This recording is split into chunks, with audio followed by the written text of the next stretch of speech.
হ্যাঁ, আসসালামু আলাইকুম রহমতুল্লাহ। আমরা আবার নতুন করে উমরা করার জন্য সাথীদেরকে নিয়ে আমাদের আয়েশা রাদিয়াল্লাহু তাআলা আনহা মসজিদে এসেছি। প্রত্যেকে উঠে চলে আসুন।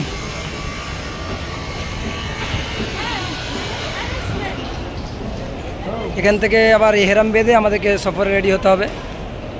আমাদের সাথীরা সব আছে। এখানে বিলাল বসে আছে, আবু হুরায়রা রাদিয়াল্লাহু তাআলা আনহুর নাম।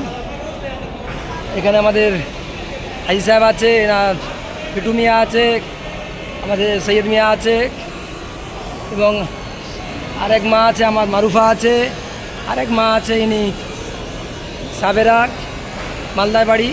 সব আয়েশা মসজিদে এসেছি আমরা উমরা করার জন্য। হাজি সাহেব আছে, সৈয়দ সাহেব আছে। এটা আমাদের পিতামাতার নামে আমরা উমরা করব, সেই জন্যে। আচ্ছা, মহিলা